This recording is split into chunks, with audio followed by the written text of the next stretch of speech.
We raise a question from the Microsoft brief: how does digital technology being empowered and disempowered?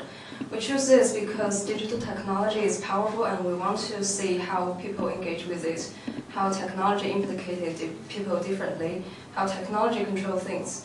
So in order to answer this question, we choose 3 targets to analyze it.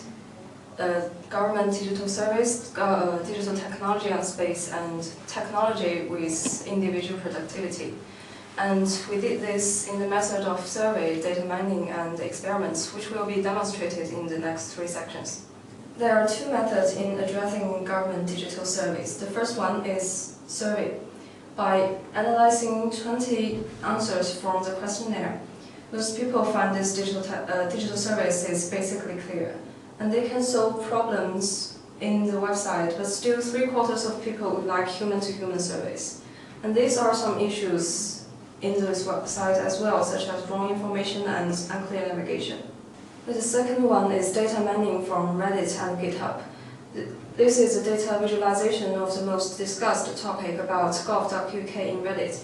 People like its open source code and the amazing function of and complain about its lack of security and sometimes doesn't work. As an open data source, it has a lot of data in GitHub.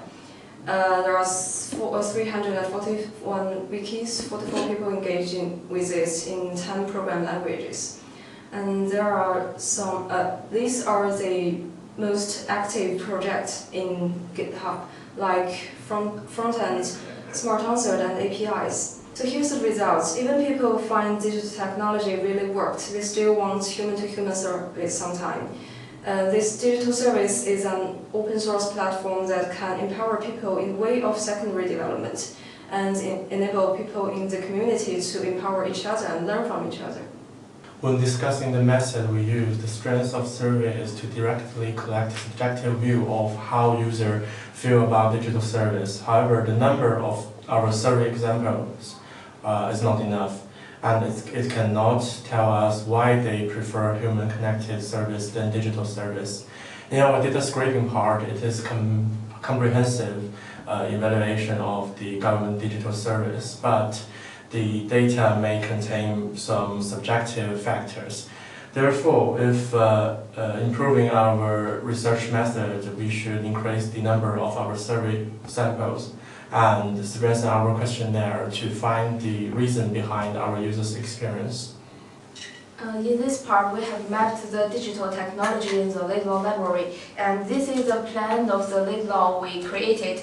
We used methods of observation and interview to count the utilization of digital devices, and we have interviewed 5 people for the temporary certificate printer because we think it's an important equipment.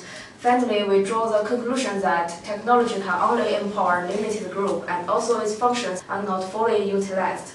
As for strengths and weaknesses of our methods, we plan to improve them in 3 aspects.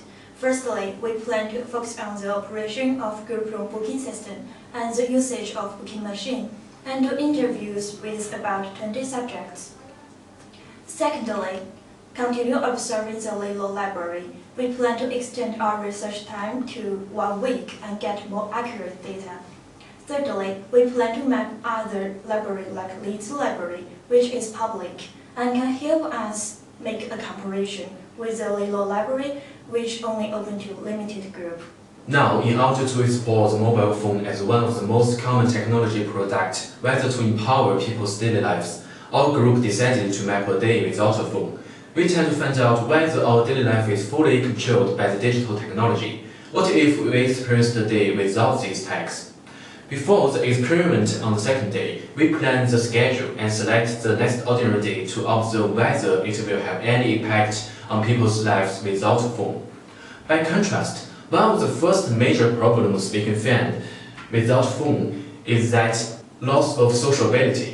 Secondly, stay away from the mobile phone. It does have a period of time to concentrate on thinking or learning, but the efficiency is much lower, even if there will be various kinds of interference of external factors. But what is certain is that now the existence of the mobile phone is not only used for social purpose, it ensures the productivity of our lives to a certain extent. During this experiment, we can show that mobile phone do empower many aspects of our life. But we can finish something without mobile phones. It can be replaced by other methods. Besides, the aspects empowered by mobile phones are both positive and negative.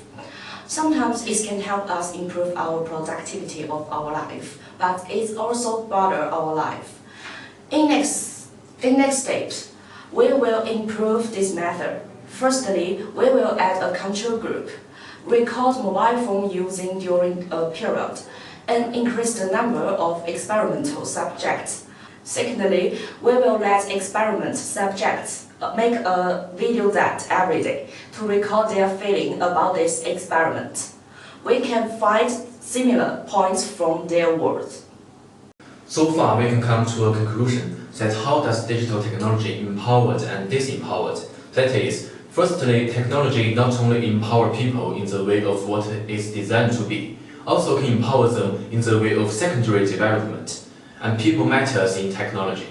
Secondly, in practice, technology also creates obstacles. This has led to the failure of digital technology to empower everyone. Thirdly, in people's daily lives, digital technology brings both positive and negative aspects. We will continue our research process, and at the end of our presentation is our research outline.